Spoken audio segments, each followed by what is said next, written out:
engineer because I wasn't the type to fight back. She was half right. I'm not the type to fight back. I'm the type to win. What would you do if neighbors destroyed something your grandfather built with his bare hands? Drop your revenge strategy in the comments, and before we dive in, where are you watching from? Drop your state or country below. Let's see how far this goes. My name is Garrett Sullivan, 54 years old, third-generation civil engineer, living on 127 acres in semi-rural Pennsylvania, 40 minutes outside Pittsburgh. The kind of place where you wake up to creek water hissing over limestone instead of traffic noise. Where your morning coffee comes with the smell of wet oak leaves and diesel from a Dodge pickup that's older than most marriages. The property's been in my family since 1938. My grandfather, Pop Sullivan, bought it during the Depression and built everything himself, including, in 1943, a stone and timber bridge over Blackwater Creek. It connected our land to Old Mill Road, the only route back then to 4 family farms. That bridge wasn't some weekend project. Pops pulled foundation stones from the creek bed, milled the timber himself, forged the iron brackets at the town blacksmith. It took him 8 months. I learned to fish under it as a kid, helped my dad replace planks when I was 16. Every time I drove over it, gravel crunching under my tires, I heard Pops' voice. Build something right, it outlasts you. I'm semi-retired now, consulting gigs, some land lease income, widowed 2 years ago, daughter in Oregon, quiet life. The bridge was the last thing I had from Pops. Then, 18 months ago, a developer built Meadowbrook Estates on the old Kowalczyk farm. 85 homes, $600K and up. Gated community with an HOA that thinks it runs the county. They needed a sewage easement across my land during construction. I negotiated, got paid $12,000, everything legal and recorded. Should have been the end of it. Then I met Darlene Pritchett, 62, real estate agent, Tesla Model X, bleached bob, monogrammed everything. Elected HOA president 3 months after moving in, and apparently decided her job was to remake the world in her image. April, she knocked on my door. No call, no warning, and handed me a certified letter. It demanded I remove my bridge in 30 days. Claimed it was an eyesore and a flood hazard per HOA environmental study. I read it twice. Ma'am, that bridge is entirely on my property. Your HOA has zero authority here. She smiled like a kindergarten teacher correcting a slow child. Mr. Sullivan, we have documentation showing it's abandoned county infrastructure. We're asking you to comply with safety regulations. Your study is 4 pages from a landscaping company. There's not one engineer's signature on it. The smile tightened. We'll follow up through proper channels. She left. I threw the letter away. Figured she'd give up. 1 week later, 6:04 a.m., I woke to a diesel engine roaring on my land. Ran outside in boxer shorts and boots, no time for a shirt, and saw a bulldozer ripping through my bridge. Stone cracking, timbers splashing into the creek, dust and smoke everywhere. I screamed at the operator. He waved me off. Lady said it's county demo, got a work order. That's my bridge. He didn't stop, and then I saw them. 3 SUVs parked on my access road. Darlene and 2 HOA board members standing there filming on their phones. One of them laughing. I called 911, hands shaking. The sheriff arrived 40 minutes later. Bridge was rubble. The deputy took a report, said it was a civil matter. I'd have to sue. Darlene handed him a folder, calm as Sunday morning. Officer, we removed a hazard. We actually saved the county a lawsuit. I stood there in my underwear covered in dust and realized she didn't see me as a person, just an obstacle to bulldoze through. I walked back to my porch and sat. The smell of crushed limestone hung in the air. The creek ran muddy with debris, and I decided, if Darlene wants to play with property rights, I'll show her what a civil engineer knows about roads. Because I just remembered something very interesting about Old Mill Road. I hired a lawyer the next morning, Mitch Kowalski, local guy, does land disputes and the occasional DUI. We went to high school together. He took one look at the photos of my demolished bridge and said, Garrett, this is the most clear-cut property destruction case I've seen in 20 years. We filed 2 things, an emergency injunction to prevent further damage and a lawsuit for $78,000 in damages. That number wasn't random.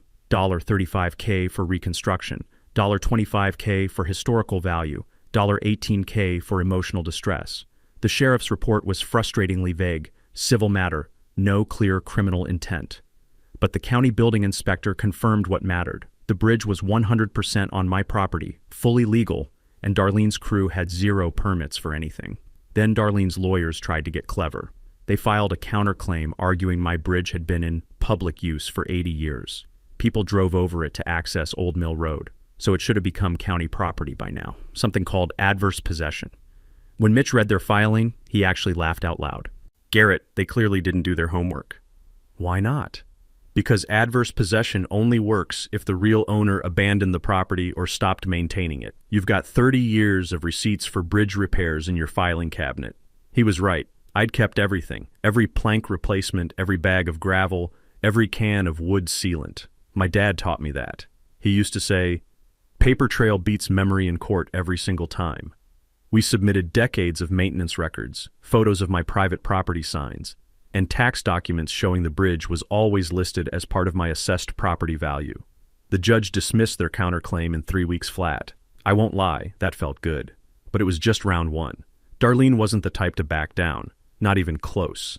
Her HOA doubled down and hired a Pittsburgh law firm, the kind with marble lobbies and lawyers who bill $250 an hour just to read your email. They filed a motion claiming my lawsuit was frivolous and harassment, demanded I pay $50,000 in their legal fees for wasting everyone's time. Then came the settlement offer, hand-delivered by a paralegal in a suit that probably cost more than my truck. The terms, I drop my lawsuit, they drop theirs, and, here's the kicker, they'll generously donate $5,000 to the local Veterans Fund in my grandfather's name. Mitch brought it to me at the diner, slid the paper across the table while I was halfway through a burger. It's a PR play, he said quietly. Makes them look reasonable in front of a judge. We tried to settle, Your Honor. We even offered charity in his grandfather's name. I stared at the number, $5,000. Mitch, my grandfather, spent 8 months building that bridge with his hands. They tore it down in 40 minutes while filming it on their phones, and now they want to slap his name on a charity check and call it even? That's the play. I pushed the paper back. Tell them no. You sure? This could get expensive? I'm sure. That's when Darlene went nuclear. 2 days later, a friend forwarded me screenshots from Meadowbrook's private Facebook group. The HOA had over 200 members, and apparently I was the hot topic. Darlene's post read, local landowner blocking community safety improvements, refuses to cooperate with flood mitigation efforts that could protect your families. Some people care more about old junk than their neighbor's well-being. Another post mentioned me running outside in my underwear and hinted I might be going through something after my wife's death. The comments piled on. Sounds unstable. Why is the county allowing this? Our property values are dropping because of one guy? It spread to next door within hours. Someone started a thread. Is Garrett Sullivan the problem with our neighborhood? I don't do social media. Never have. But watching strangers call me unstable and selfish, people who'd never met me, never heard my side, that stung more than I expected. Lyle called that night. Garrett, you see what they're posting about you? Yeah. You gonna respond? I was on my porch watching the sun set over the creek. The air smelled like incoming rain, that sharp, clean ozone smell mixed with mud from the bank. No. What? Why not? Because responding means I'm playing her game, and I'm not interested in Facebook wars, Lyle. Then what are you interested in? Winning. There was a pause. You got a plan? Working on it. I hung up and pulled out my old Rolodex. Yeah, I still have one. Actual paper cards in a spinning file. I'm 54. Sue me. I started flipping through names. Engineers I'd worked with over 30 years. Surveyors who owed me favors. County clerks who'd been around long enough to remember when handshake deals still meant something. People who knew where the skeletons were buried, figuratively speaking. The next morning, Rosalie Chen called. She works in the county planning office, 15 years. Knows every permit application, every zoning variance, every backroom deal that slides through when nobody's watching. Garrett, she said, voice barely above a whisper, I shouldn't be telling you this. Then don't, I said. I don't want you getting in trouble. Too late. Listen, Darlene's been pushing hard for expedited approvals on some expansion plans for Meadowbrook. New community center, tennis courts, the whole 9 yards. And she's been getting them pushed through fast, suspiciously fast. How fast? 90-day reviews getting done in 3 weeks. And here's the thing. Commissioner Todd Grisham is the one signing off on everything. I wrote the name down. Should I know him? He's Darlene's boyfriend. They bought a vacation condo together in Florida last year. Public record. Both names on the deed. I stopped writing. You're telling me a county commissioner is fast-tracking permits for his girlfriend's HOA? I'm telling you that property records don't lie. What you do with that information is up to you. Rosalie, I owe you dinner. Just be careful. These people have friends in high places. I hung up and smiled for the first time in days, because people with friends in high places always make the same mistake. They think they're untouchable. And when you think you're untouchable, you get sloppy. I spent the next 2 days at the county clerk's office pulling every file I could find. Property records, easement agreements, utility right-of-ways, old survey maps from the 1940s that smelled like dust and yellowed paper. I'm a civil engineer. I've spent 3 decades reading blueprints and legal descriptions that would put most people to sleep. But that day, I was hunting, and I found something big. But I didn't tell Mitch, didn't tell Lyle, didn't tell anyone. Because in poker, you don't show your cards until the pot's worth winning. Mitch called me Friday afternoon. Darlene's lawyers are pushing for a hearing next month. They want the judge to dismiss your case entirely and award them legal fees. Let them push. Garrett, you sound way too calm for someone about to get hit with a $50,000 judgment. I was standing at my window looking toward Meadowbrook in the distance. You could barely see it through the trees, but the streetlights were starting to flicker on as dusk settled in. Mitch, I need you to trust me on this. Trust you on what? Just keep filing motions, keep them busy. I'm working on something. Working on what? I smiled. Insurance. What I didn't tell him, what I wasn't ready to tell anyone yet, was that I just discovered how to make Darlene Pritchett wish she'd never heard the name Sullivan.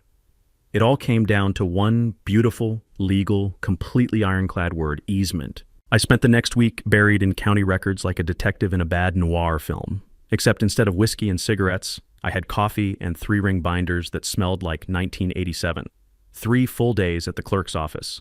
Martha, the main clerk, stopped asking what I needed after day 2 and just started pulling document boxes before I walked in. You looking for something specific, Garrett, or just hate sunlight now? She asked on day 3. I told her a little of both, and she laughed, the kind of laugh that said she'd seen plenty of property feuds in her 30 years behind that counter and knew exactly how this would end. I pulled every document tied to Meadowbrook Estates. Building permits, utility hookups, sewage approvals, environmental studies, zoning variances. Created a spreadsheet, color-coded and cross-referenced like I was preparing for trial. My daughter would have been proud, or maybe concerned for my mental health. That's when I found the crack in Darlene's armor. Meadowbrook's sewage system, a private treatment plant serving all 85 homes, had received conditional approval from the Pennsylvania Department of Environmental Protection back in 2023. That word conditional is important. It meant temporary approval pending final upgrades and inspection within 18 months. I checked the deadline. 14 months ago. They'd missed it. Then I found 2 extension requests, both approved by the DEP regional office, both with recommendation letters attached. And guess who signed those letters? Commissioner Todd Grisham, Darlene's boyfriend. I leaned back and the chair made that loud government building creak that echoes through rooms built during the Carter administration. Martha, I need copies of all this, she sighed. How many trees we killing today? I grinned. All of them. That night I called Brianna Holt, my former intern, now an environmental engineer in Philadelphia with more credentials than I can pronounce. Garrett Sullivan, she answered over stadium noise. This better be good. Phillies are losing and you're interrupting my suffering. I explained the expired permit situation, and she whistled low through her teeth. If they're operating on an expired conditional permit, that's a violation. DEP won't catch it unless someone complains, but once it's flagged, mandatory inspection within 60 days. If the system fails, they could get shut down entirely. Residents would have to truck out sewage at $400 per household per month until repairs are done. Could take half a year. I asked if she could send me the complaint form. She paused. Garrett, you file this, you're going nuclear. You sure? I told her I'd think about it, but I didn't need to think long. The next day, Darlene made my decision for me. I got 3 county code enforcement citations delivered by certified mail, all dated the same day. First citation, unlicensed junk vehicle for my dad's 1979 F-150 sitting behind my barn. It had been there 15 years, never bothered anyone. Second, unsecured burn pile for an ash heap from clearing brush. Third, illegal signage, because my no trespassing signs were apparently 2 inches too tall per township code. Each violation carried $150 per day fines if not fixed within 10 days. I called the code enforcement officer, a nervous kid named Tyler who couldn't have been older than 24. Tyler, I've lived here my whole life. Why am I suddenly getting citations for stuff that's been here for years? He hesitated, then dropped his voice. Mr. Sullivan, I was told to drive by your property daily and document violations. I'm just doing my job. I asked who gave the order. He wouldn't say, but he didn't have to. Only one person had that kind of pull with the township. I took photos of the citations and texted them to Lyle. He called back immediately, furious. Garrett, nobody else in this township's gotten a citation in 6 months. This is targeted harassment. I told him I knew, and I told him what I was planning to do about it. There was a long silence on his end. Then he started laughing. That deep, wheezing laugh he gets when something's either brilliant or completely insane. You're really going to do it? He asked. I said yes. Then I want a front row seat when this blows up, he said. That afternoon, I filled out Brianna's DEP complaint form, attached copies of the expired permit and Grisham's recommendation letters, and dropped it in the mail. Then I called Mitch and told him to file the code enforcement counter-complaint, harassment, selective enforcement, abuse of authority. While I had him on the phone, I asked him to pull one more document for me, the original plat map for Old Mill Road, dating back to 1952. He asked why. I told him I'd explain later, but I had a hunch about something that might change the entire game. He said he'd have it by end of week.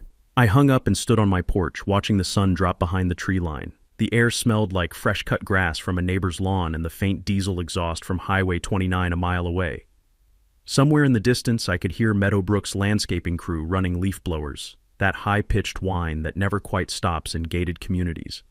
I smiled because in about 60 days, the DEP was going to show up at Darlene's door with clipboards and bad news, and she'd have no idea I was the one who invited them. Sometimes the best revenge isn't loud. It's paperwork filed in triplicate with a government agency that doesn't care who your boyfriend is. The code enforcement citations kept coming. Every 3 days, like clockwork, Tyler, the nervous code officer, would show up with a new violation. My mailbox was 6 inches too far from the road. My gravel driveway had excessive dust concerns. My firewood stack was visible from public right-of-way and constitutes visual blight. Each citation carried the same threat, $150 per day if not remedied within 10 days. I fixed the first few just to avoid the hassle, but by the 5th citation I stopped, called Mitch instead. This is harassment, he said flatly. Document everything. We'll bury them in court. But court takes time, and Darlene knew it. She was bleeding me with 1,000 small cuts, hoping I'd give up before the real fight even started. Then I got an unexpected visitor. Sunday afternoon, a man in his early 50s knocked on my door, looking like he'd rather be anywhere else. Mr. Sullivan? My name's Ken Ashford. I live in Meadowbrook. I need to talk to you about Darlene Pritchett. I invited him in, made coffee, and waited. Kent sat at my kitchen table, hands wrapped around his mug, like he needed the warmth. I'm the HOA treasurer, he said quietly. Elected position, and I've been documenting financial irregularities for 6 months. He pulled a folder from his bag and spread documents across the table, bank statements, invoices, meeting minutes with dates that didn't match. Darlene's been paying herself consulting fees, $4,000 a month. It's not in the bylaws. Nobody voted on it. And this, he tapped an invoice dated the day after my bridge was demolished. She used HOA funds to pay for your bridge demolition. $28,000, listed it as emergency infrastructure repair, no board vote. She falsified the meeting minutes afterward to make it look legitimate. I stared at the numbers. $28,000 of other people's money, spent to destroy my family's bridge because she wanted it gone. Ken, why are you showing me this? He met my eyes. Because what she did to you was wrong, and because she fined my wife $500 for planting the wrong color roses. I'm tired of living under a tyrant. I asked if he understood the risk. If Darlene found out he'd leaked financial records to me, she'd make his life hell. He smiled grimly. She already does. At least this way I'm fighting back. I made copies of everything and shook his hand. You're a good man, Kent. He shrugged. I'm just an accountant who hates fraud. After he left, I sat with the documents and started piecing together the pattern. The expired septic permit, Todd Grisham's signed recommendation letters, the falsified HOA minutes, the embezzlement. It wasn't just about my bridge anymore. Darlene and her boyfriend had built a little empire of corruption, and they'd gotten away with it because nobody had bothered to look closely, until now. I picked up my phone and called Andrea Walsh, a local investigative journalist who'd written a few solid pieces about county corruption over the years. Andrea, it's Garrett Sullivan. I've got a story for you. She sounded interested but cautious. About the bridge dispute? I read about that. I told her it was bigger, much bigger. How about county commissioners taking money from developers, HOA presidents embezzling and committing fraud, environmental permits being covered up? Long pause. Mr. Sullivan, if you're serious, I need documentation. I told her I had 400 pages of it. When can we meet? She asked. We met the next day at a diner halfway to Pittsburgh. I brought the binder. She brought a recorder and a legal pad. For 2 hours, I walked her through everything. The bridge demolition, the code enforcement harassment, Grisham's conflict of interest, the expired septic permit, Kent's financial records showing embezzlement and fraud. She took notes, asked sharp questions, requested copies of key documents. When I finished, she sat back and exhaled slowly. This is a legitimate scandal, she said. But I need to verify some of this independently before I can publish. Give me a week. I told her to take whatever time she needed, but to be careful, Darlene had friends in the county government. Andrea smiled. Mr. Sullivan, I've been doing this for 15 years. I know how to protect my sources. She published 5 days later. The headline ran online first. County Commissioner linked to developer in land dispute, ethics questions raised. The article laid out Grisham's relationship with Darlene, the expedited permits, the campaign contribution from Meadowbrook's HOA PAC, with Darlene listed as treasurer. It didn't mention the embezzlement yet. Andrea was holding that for a follow-up once she verified Kent's documents independently, but the damage was immediate. The article got picked up by a Pittsburgh TV station. By that evening, news vans were parked outside the county courthouse. Grisham released a statement denying wrongdoing, but the county ethics board announced an investigation within 48 hours. My phone started ringing. Other reporters wanting interviews, township supervisors suddenly interested in my code enforcement complaints, even a few Meadowbrook residents reaching out to apologize. I didn't answer most of the calls, just sat on my porch, watching the sun set over the creek, and smiled. Because for the first time since that bulldozer showed up, Darlene wasn't controlling the story anymore. I was. And the best part? She had no idea how much more ammunition I still had. The road, the expired easement, the DEP complaint working its way through the bureaucracy. I was just getting started. Lyle texted me that night. You magnificent bastard, she's spiraling. I texted back, good. The media firestorm around Grisham lasted 3 days before the real bombshell dropped. Andrea called me Tuesday morning, voice buzzing with energy. Garrett, I verified Kent's documents. The embezzlement story runs tomorrow, but I wanted to give you a heads up, it's going to get ugly. I thanked her and hung up, then I called Mitch. It's time, I said. Time to show them what I really own. Wednesday morning, while Andrea's embezzlement article was setting the internet on fire, Mitch filed 2 documents with the county. First, formal notice that I was withdrawing public access to Old Mill Road, effective in 30 days.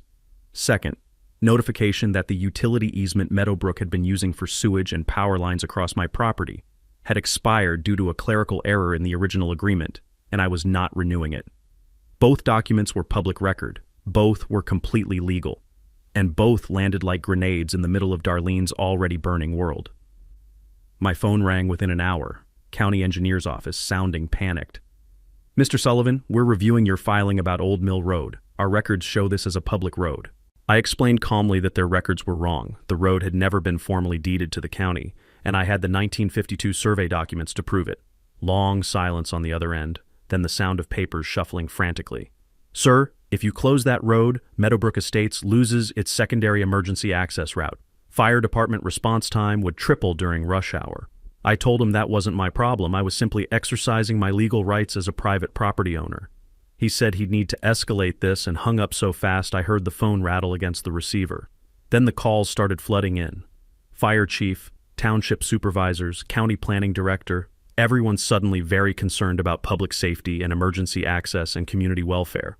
I gave them all the same answer. The road is private, always has been, and I'm within my rights to restrict access. If Meadowbrook wants continued use, they're welcome to negotiate an easement agreement at fair market rates. One supervisor actually sputtered, "But Mr. Sullivan, you can't just—" I cut him off politely. "Actually, sir, I can. Check the deed records." By noon, the story had leaked to reporters. Andrea called again, barely containing her excitement. "Garrett, is it true you own the only alternate route into Meadowbrook?" I confirmed it. She laughed, that sharp, disbelieving laugh journalists get when a story gets better than they imagined. "This is incredible. They destroyed your bridge and you own their backup road? That's almost poetic." I told her it gets better. Their sewage and power easement had also expired, meaning they'd been running utilities across my land illegally for months. She asked if I was really going to cut off their access. I said I hadn't decided yet, but fair compensation for use of my property seemed reasonable. "What's fair compensation?" she asked. I leaned back in my chair, heard that satisfying creak of old wood. A rebuilt bridge would be a good start. The panic inside Meadowbrook was immediate and total. Emergency HOA meeting called for Thursday night. Kent texted me updates in real time, residents shouting, some demanding Darlene resign, others talking about lawsuits, a few already calling real estate agents to list their homes before property values tanked. The meeting recording leaked to me by Friday morning, probably from 3 different sources. I sat in my truck in the driveway listening to it, windows down, afternoon sun warm on my arm, and the smell of cut hay drifting in from a neighbor's field. Darlene's voice came through shaky and defensive, trying to calm 85 panicking homeowners. "This is a legal technicality. Our lawyers are handling it. There's no real threat," but a resident cut her off, voice shaking with fury. "You told us everything was handled. Now we find out our president embezzled HOA funds and we might lose sewage service?" Another voice, older and frightened. "My mother is 78. What happens if there's a medical emergency and ambulances can't get through because you pissed off the wrong neighbor?" Darlene had no good answers, just stammering excuses and empty promises. And me? I sat on my porch that Friday evening, watching the sun sink behind the trees, the sky going orange and purple like a bruise, the creek making that gentle rushing sound it always makes when the water's high. I felt something I hadn't felt in months. Control. Not revenge yet, just the simple, satisfying knowledge that I held every card that mattered. Infrastructure is power. Roads, utilities, access, these aren't luxuries. They're necessities. And I owned them all. My phone buzzed. Text from Lyle. "Bro, Meadowbrook Facebook group is melting down. This is better than any poker game we've ever played." I smiled and typed back, "Game's not over yet. Now comes the fun part." Saturday morning, my kitchen became a war room. 5 people showed up by 9 a.m., and the smell of fresh coffee mixed with the nervous energy of people about to plan something that could either be brilliant or completely backfire. Mitch sat at the head of my kitchen table with legal pads stacked like ammunition. Lyle leaned against the counter grinning like a kid on Christmas. Rosalie from the county planning office brought her laptop and a flash drive that she definitely wasn't supposed to have. Judge Harlan Meeks, retired 76, still sharp as a tack, sat reading through documents with glasses perched on his nose. And Brianna Holt, my former intern turned environmental engineer, had driven up from Philadelphia with a folder full of DEP regulations thick enough to kill someone. "All right," Mitch said, clicking his pen in that rhythm he does when he's thinking. "Let's talk endgame. Garrett's got leverage, the road, the expired easement, public sympathy, Darlene under investigation for embezzlement. Question is, what do you actually want?" I'd been thinking about this for days. Not revenge, not to hurt innocent people, just justice. "I want my bridge rebuilt," I said. "Historically accurate, proper materials, done right. I want a written apology from the HOA published in the local paper. I want fair compensation for the easement going forward, market rate, not whatever lowball number they'll try. And I want Darlene Pritchett out of the HOA presidency." The room went quiet for a second. Then Judge Meeks looked at me over his glasses. "Son, that's all reasonable. But here's what you need to understand. If you push too hard, you become the villain. Judges and juries remember vindictive winners. You need to give them a way to save face, barely an inch, but something." Lyle snorted. "Judge, she demolished his grandfather's bridge while filming it and laughing. How much face does she deserve?" The judge smiled slightly. "Legally? None. Strategically? Just enough that Garrett walks away looking like a hero instead of a bully." I asked how we do that. Brianna jumped in first. "The DEP complaint I helped you file is already in the system. They'll inspect Meadowbrook sewage treatment plant within 60 days. When, not if, when it fails inspection, the state mandates upgrades or shuts them down. That's not you being vindictive. That's bureaucracy doing what it does." Rosalie nodded. "Same with the ethics investigation on Grisham. That's official now. Once those findings go public, it shows a pattern of corruption that has nothing to do with personal revenge. You're just the citizen who noticed and reported it." Lyle grinned. "So you're letting the government be the bad guy while you sit back looking reasonable. I love it." Mitch pulled out a draft settlement proposal, 40 pages, exhibits attached, the kind of document that makes normal people's eyes glaze over but makes lawyers weep with joy. "Here's the play. We request a public mediation hearing at the township supervisors meeting.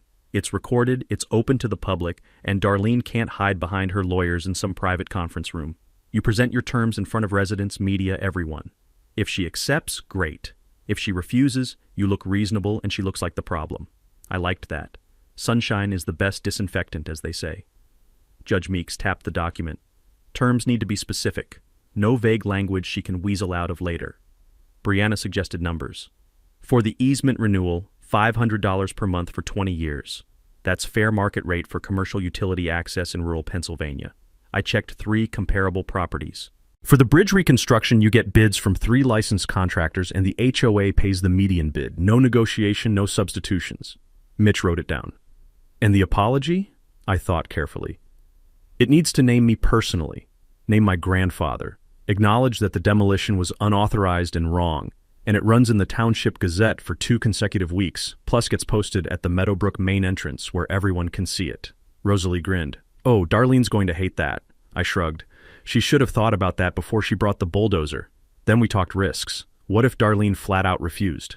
Mitch explained I could legally close the road and terminate the easement, but it would hurt innocent residents, and public opinion could turn against me. You don't want to be the guy who blocked Grandma's ambulance, he said bluntly. Judge Meeks suggested a compromise. Close the road to regular traffic, but grant an exception for emergency services. Fire trucks, ambulances, police, they still have access. Soccer moms and commuters? They take the long way around Highway 29. That pressures the HOA without endangering lives. Brianna added, same with utilities. You don't shut them off immediately. You notify them the easement expired and give 30 days to negotiate renewal. They ignore you, then you pull the plug. We spent another hour on contingencies. What if she countersues? What if residents start a petition? What if the media spins this against me? By the time everyone left around noon, I had a plan that felt bulletproof and a binder so thick you could use it as a doorstop. Lyle was the last one out. He clapped my shoulder at the door. Garrett, I've known you 30 years, never seen you like this. I asked what he meant. He grinned, focused, a little scary, honestly. Remind me never to piss you off. I laughed. Lyle, I'm not scary. I'm just an engineer who actually read the contracts. After they left, I stood at my kitchen window looking toward Meadowbrook. You could barely see it through the trees, but I knew it was there. Those perfect streets and matching mailboxes and the HOA president who thought rules didn't apply to her. The house smelled like coffee grounds and old paper, that musty scent legal documents get when they've been photocopied too many times. Outside, a crow landed on my porch railing and cocked its head at me, like it was asking what came next. I smiled. What came next was simple. I was going to give Darlene Pritchett exactly one chance to do the right thing. And when she didn't take it, because people like her never do, I was going to show her what happens when you tear down a bridge owned by someone who actually knows how infrastructure works. Darlene's world was collapsing, and desperate people do desperate things.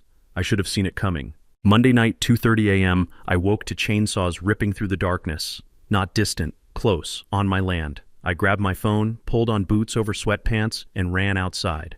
2 men I'd never seen were cutting down oaks along Old Mill Road's boundary, dropping 60-year-old trees across the road in clouds of sawdust. The smell of fresh-cut wood and chainsaw exhaust filled the air, mixed with that sharp ozone scent night air gets in Pennsylvania spring. I started filming as I ran toward them, shouting over the noise. "This is private property. What the hell are you doing?" The guy running the chainsaw looked up, saw me, yelled something to his partner. They dropped tools and sprinted for a white rental pickup. I got close enough to film faces, got the truck in frame as they peeled out, gravel spraying, called 911 immediately, hands shaking. Told the dispatcher vandals were destroying my property, gave the location, said I had video evidence. She said a deputy was 20 minutes out. I walked the damage with my phone flashlight. 4 trees down, 2 completely blocking the road, 2 more halfway cut and leaning dangerously. If I hadn't woken up, they'd have finished and Old Mill Road would have been impassable for weeks. The message was clear. If they couldn't negotiate access to my road, they'd make sure nobody could use it. Destroy the leverage. I stood there surrounded by sawdust and the sound of settling branches, feeling my jaw tighten. This wasn't a legal fight anymore. This was war. Deputy Collins arrived 40 minutes later, same guy who'd handled my bridge demolition. He walked the scene, took photos, watched my video 3 times. "Garrett, this is criminal mischief minimum, possibly conspiracy. You pressing charges?" I asked if he could ID them from the footage. He zoomed in on a frame showing the truck's rental company logo. "I'll run it down." Then he pointed at something I'd missed, a work glove dropped in the rush to escape. He bagged it. Might get prints. Watch your back, Garrett. You've made enemies. Collins called the next morning. Ran the rental. Paid for with a credit card belonging to Marcus Pritchett. I asked who that was. Darlene Pritchett's son, 29, works in her real estate office. There it was. I asked if we could charge him. Collins hesitated. We can prove he rented the truck, that's it. Unless one of those guys testifies Darlene ordered it, we can't tie her directly. I asked his advice. Honestly, save it. If you press charges now, it becomes a criminal case, ties up your civil suit for months. But as leverage in negotiations, it's dynamite. I called Mitch immediately. He listened, then started chuckling, that dark lawyer laugh that means someone screwed up badly. Garrett, don't use this yet. Save it for mediation. When Darlene's sitting across from you in front of the township, media, everyone, you calmly present this video. You don't even accuse her, just explain that her son rented the truck used to commit a crime on your property. Let people draw their own conclusions. I smiled for the first time since the chainsaws woke me. Chess, not checkers, Mitch agreed. And right now, you're 3 moves ahead. But Darlene wasn't finished. Over the next week, things got weirder. Anonymous calls, someone breathing, then hanging up, 5 times in 3 days. My truck got egged while parked at the diner, yolk dried into the paint in the sun. Then Thursday morning, I found a dead raccoon on my porch, positioned deliberately, clearly left as a message. None of it was prosecutable, but it was designed to scare me, make me back down. Lyle came over that evening, saw the raccoon situation, shook his head. She's spiraling. This is what bullies do when they lose. They lash out. I asked if it would escalate. He met my eyes. Probably. But you've got cameras, documentation, law on your side. She's got desperation. I know which hand I'd rather hold. Friday, I attended the township supervisors meeting, sat in back, said nothing. But my presence was noticed. During public comment, 3 Meadowbrook residents complained about me, holding the community hostage, endangering public safety. One even suggested eminent domain to seize my road. The supervisors asked if I wanted to respond. I stood, kept my voice level. I'm not holding anyone hostage. I'm exercising property rights. If Meadowbrook wants access, they can negotiate through my attorney. But I'm not giving away what I own for free, especially not to people who destroyed my family's bridge. I sat down. One supervisor nodded. Mr. Sullivan, we're scheduling a public mediation hearing 2 weeks from today. I thanked him and left. Walking to my truck, I spotted Darlene's Tesla 3 spaces over. She sat in the driver's seat staring at me through the windshield. We locked eyes. She didn't look angry anymore. She looked terrified. Good. In 2 weeks, in front of everyone, I'd lay out exactly what she'd done, what it cost, and what it would take to fix. And there'd be nowhere left to hide. The week before mediation, everything accelerated. Sunday afternoon, Kent knocked on my door looking like he'd aged 5 years overnight. Garrett, we need to talk. Now. I let him in, made coffee that neither of us drank, and waited. He pulled out a laptop and a stack of documents printed so hastily the pages were still warm. I got removed as HOA treasurer Friday. Darlene called an emergency board vote, said I was creating unnecessary conflict. 3 of her cronies voted me out. He opened the laptop. But before they locked me out of the accounts, I downloaded everything. 2 years of bank statements, every transaction, every invoice. He turned the screen toward me. Highlighted line items told a story that made my stomach turn. Darlene had been paying herself consulting fees, $4,000 a month for 18 months. $72,000 total, never approved by residents, never even mentioned in meeting minutes. Then there were vendor payments to her nephew's landscaping company, her brother-in-law's HVAC business, all inflated beyond reason. Conservative estimate, Kent said quietly. She's funneled about $200,000 out of HOA reserves into family pockets. I stared at the numbers, feeling that cold anger you get when you realize someone's corruption goes deeper than you imagined. Kent, why bring this to me? Why not the police? He closed the laptop and I heard that plastic click that sounds too loud in a quiet room. I tried. Filed a DA complaint Friday. They said it's a civil matter. Hire a lawyer and sue. They won't prosecute unless there's clear fraud, and Darlene's been smart. Everything's documented as business expenses, just massively inflated and paid to relatives. It's corruption the legal system won't touch. He met my eyes. So I'm bringing it to you. You're the only person fighting her and actually winning. I called Mitch immediately, put him on speaker. After Kent walked through the documents, Mitch whistled low. This is textbook self-dealing and breach of fiduciary duty. HOA members can sue her personally, and Garrett, This destroys what's left of her credibility before mediation. I asked if we could use it directly. Mitch thought carefully. You're not a Meadowbrook resident, so their finances aren't your fight. But if Kent goes public... Kent didn't hesitate. I'll testify. I'll give interviews. Whatever it takes. She's been stealing from 85 families, including mine. I called Andrea Walsh. Within 2 hours, she was at the diner, laptop open, cross-checking Kent's evidence against public records. Mr. Ashford, I'll need to verify this independently before publishing. Kent handed her a flash drive. Everything's there. Bank records, invoices, meeting minutes. Verify however you need. She looked at me.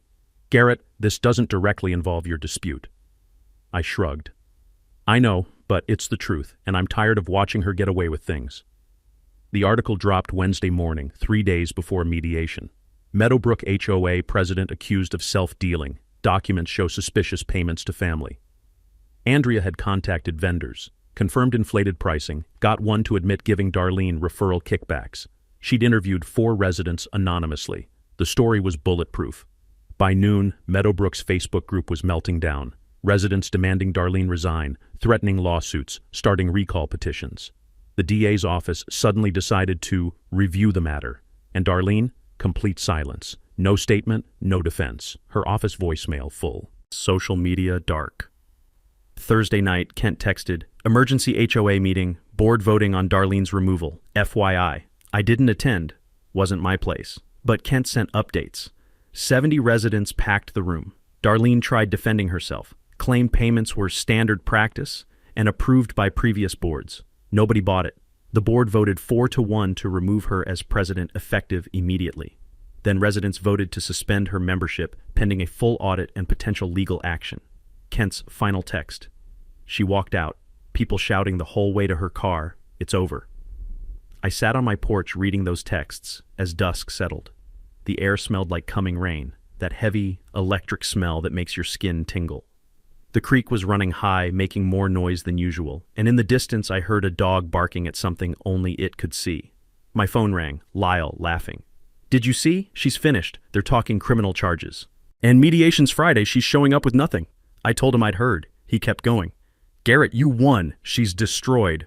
But that's not how it felt. Winning wasn't about destroying Darlene. It was about getting what I was owed. And I wasn't owed her humiliation. I was owed a bridge. I called Mitch.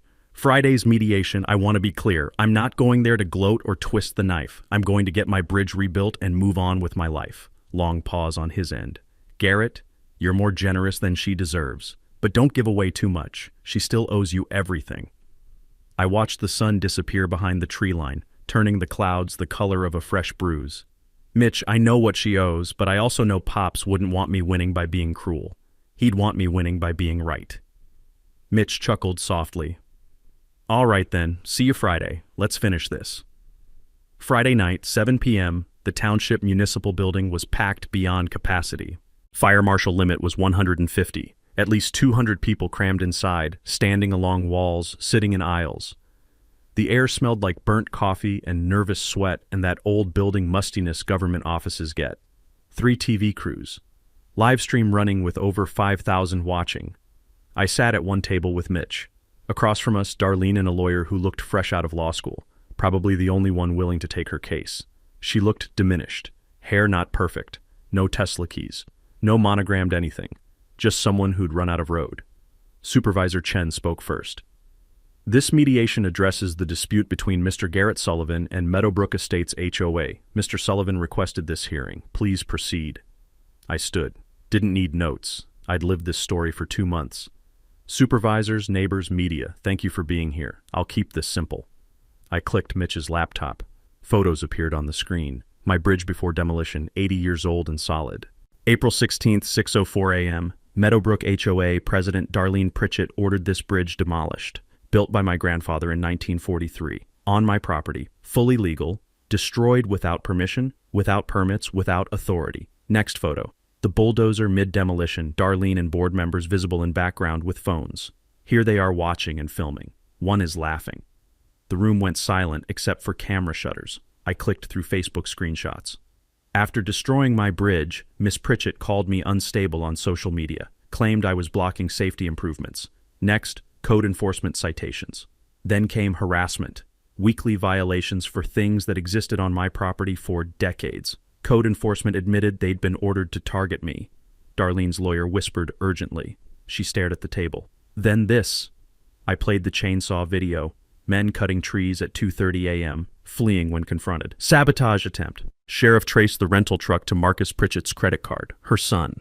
Murmurs rippled through the crowd. Darlene went pale. I haven't pressed charges because I'm not interested in revenge. I want justice. I turned off the projector and faced the room directly. During this fight, I discovered something. I own Old Mill Road, the private road that's Meadowbrook's emergency access. I have the 1952 deed, their utility easement for sewage and power, expired 14 months ago due to their clerical error. They've been operating illegally. Several Meadowbrook residents looked sick. I could close that road tomorrow, terminate utilities. Legally, I'd be within my rights. I paused. But I won't, because that punishes innocent people. And they're not who I'm angry at. I pulled out papers. Here's what makes this right. Meadowbrook pays $78,000 for bridge damages. They fund reconstruction. Historically accurate, about $120 total. Written apology published in the Gazette for 2 weeks. New easement, $500 monthly for 20 years, plus free emergency vehicle access because I'm not cruel. And all harassment stops. No more weaponized code enforcement. No more sabotage. No more attacks. I looked at Darlene. You thought you could bulldoze a quiet engineer because I wouldn't fight back. You were half right. I didn't fight back. I fought smart. Read the deeds, pulled the permits, documented everything. My voice dropped. My grandfather spent 8 months building that bridge with his hands. You destroyed it in 40 minutes while laughing. So here's what happens. Meadowbrook accepts these terms, or I close Old Mill Road Monday and terminate utilities in 30 days. The room erupted, reporters shouting, residents yelling questions. Chen gavelled for order. After a chaotic minute, he called 15-minute recess. Darlene and her lawyer huddled in the corner. I sat down, hands steady for the first time in weeks. When we reconvened, Meadowbrook's interim board president, a nervous accountant named Patterson, stood. Mr. Sullivan, the interim board has reviewed your terms. We accept. All of them. We'll have formal documents prepared by Monday. He looked at Darlene with something like disgust. And on behalf of the community, I apologize. What happened to your bridge was wrong. What happened after was worse. We'll make it right. Supervisor Chen nodded. Miss Pritchett, do you have anything to add? She stood slowly, face blank. For a moment, I thought she might apologize. Instead, she said quietly, I acted in what I believed were the community's best interests. That was it. No apology, no acknowledgement, just deflection. Chen's expression hardened. The terms are accepted. This mediation is concluded. The room exploded. Reporters rushing forward, residents mobbing Patterson with questions, cameras everywhere. I stayed seated, watching Darlene walk toward the exit. People moved aside like she was contagious. At the door, she turned and looked at me one last time. I didn't look away. Didn't gloat, just held her gaze until she left. Outside in the parking lot, the night air was cool and clean, smelling like fresh-cut grass from the township lawn. Lyle was waiting by my truck, grinning. You did it, man. You actually did it. Mitch clapped my shoulder. Garrett, in 30 years of law, I've never seen someone dismantle an opponent that thoroughly without raising their voice. I looked up at the stars. Clear night. Milky Way visible like spilled salt. I didn't dismantle her, Mitch. She dismantled herself. I just showed everyone the receipts. We stood there a moment. Then I climbed in my truck, drove home, sat on my porch, and for the first time since that bulldozer showed up, I felt something close to peace. The settlement documents were signed by Wednesday. $78,000 in damages hit my account by Friday. The written apology ran in the Township Gazette the following week, half a page, formal and stiff, signed by Meadowbrook's interim board. Darlene's name was conspicuously absent, but everyone knew. The second week it ran, someone posted a photo of it on the Meadowbrook entrance sign. It stayed there for 3 days before anyone took it down. Bridge reconstruction started in early June. I hired a local stonemason recommended by the Historical Society, a guy named Vernon, who'd restored 3 covered bridges in the county and understood what historically accurate actually meant. We used stones pulled from the creek, same as Pops had done, plus new timber milled from oaks on my property. The design was an exact replica of the 1943 bridge, but engineered to modern safety standards. Cost came in at $118,000, under budget. Vernon said that never happens, but I think he undercharged because he believed in what we were building. On a Saturday in July, I invited the township to a stone setting day volunteer event where people could help place stones under Vernon's supervision. I expected maybe 20 people. 67 showed up. Families with kids, retirees, a handful of Meadowbrook residents who wanted to be part of fixing what their HOA had broken. We worked from 8 a.m. to 4 p.m., and someone organized a potluck lunch on my lawn. Fried chicken, potato salad, pies that disappeared faster than I could count. Kids painted decorative stones for the approach path. One little girl, maybe 7, asked why the bridge mattered so much. I told her my grandfather built it so people could help each other, and that's what bridges are for. She nodded like that made perfect sense and went back to painting flowers on her rock. The dedication ceremony happened in September. Small plaque installed on a limestone post. Sullivan Bridge, built 1943 by William Pops Sullivan, rebuilt 2025 by the community. My daughter flew in from Oregon with my 2 grandkids, ages 5 and 3. Judge Meeks gave a short speech about legacy and accountability that made half the crowd tear up. When it was my turn to speak, I kept it brief. Pops always said a bridge connects people. This one almost divided us, but in the end, it brought us together. That's what he would have wanted. My granddaughter ran across the bridge laughing, and that sound, her joy mixed with the creek rushing below and the smell of fresh oak planks, that was the moment I knew we'd done it right. The bigger impact came later. I established the Pops Sullivan Trade Scholarship, annual $5,000 award for local high school graduates pursuing civil engineering, construction trades, or skilled labor. Funded it with $100,000 from the settlement and my savings, set up as a perpetual trust. First recipient was Kent's daughter, 17, wants to be a surveyor. At the award ceremony, she told me her dad talks about integrity now, about standing up when things are wrong. Said watching him help me gave her courage to speak up about things she sees. That hit me harder than I expected. Meadowbrook reformed too.